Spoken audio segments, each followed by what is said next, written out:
Are we looking at the collective, or are we looking at like empowering individuals? Right. And then with empowering individuals comes a certain amount of personal responsibility. That this is a big shift in thinking. So if the Alberta independence movement is going to get a clear majority, there's a lot of people in the middle, and you will also need people on the left to drastically rethink this whole collectivist based framework that we have. Because it seems like this didn't emerge out of nowhere. This feels like it's more or less in the fabric of Canada and still in the fabric of Alberta, even though Alberta has mirrored a little bit more of the spirit of what America was built on. It's still highly progressive. Yes. Yes. Very well put, I think. So we could frame this question, the question of Alberta independence, in exactly that way. We could say this is a contest between individualism and collectivism. Do you want a government that protects the individual, or do you want a government that protects collectives, groups? And because the Canada we are in right now is more and more trending to the groups, and that's one of the big problems with it. It's one of the reasons why Alberta is in the position of saying this is not working, people. This is a bad scene.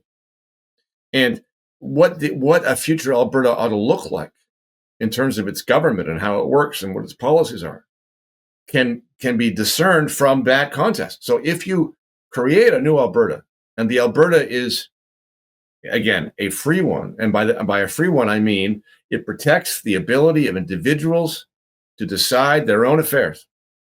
It's based upon the idea of individual autonomy, the ability of you to make your own decisions about your own life, your own career, your own money, your own property, your own family, your own children. If that's the kind of Alberta we mean, then we can tell the kinds of things that have to go by whether they are consistent with that vision or whether or not they belong to the collectivist thinking that you referred to. Right? So here's a big one for a lot of Albertans, I think, which is single-payer public health care. Single-payer public health care is a collectivist program. It's a socialized program of healthcare. If Albertans mean it about being a new and free country, single-payer public healthcare has to go because it is inconsistent with the vision. Now, a lot of Albertans think, well, but I want to keep my healthcare, right? Because they're scared to wander into the unknown of what a future different healthcare system might be.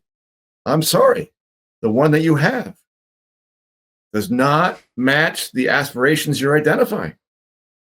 So again, you have to walk into the unknown and trust that the principle upon which your new country is based will provide for healthcare, will provide for needs of all kinds, food and housing, everything that's important is provided by a free market in a country where people have independent rights.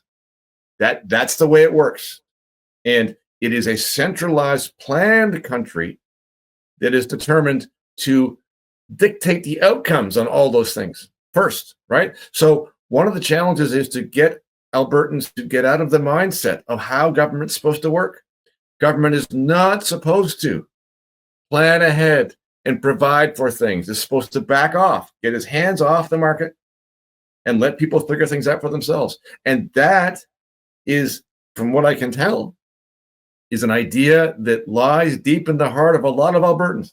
Self-sufficiency, independence, your own decisions by your own hands. And if there are enough of those people, then you got a shot. Otherwise, if we're stuck on the central planning, collectivist thinking, then this is going to go nowhere.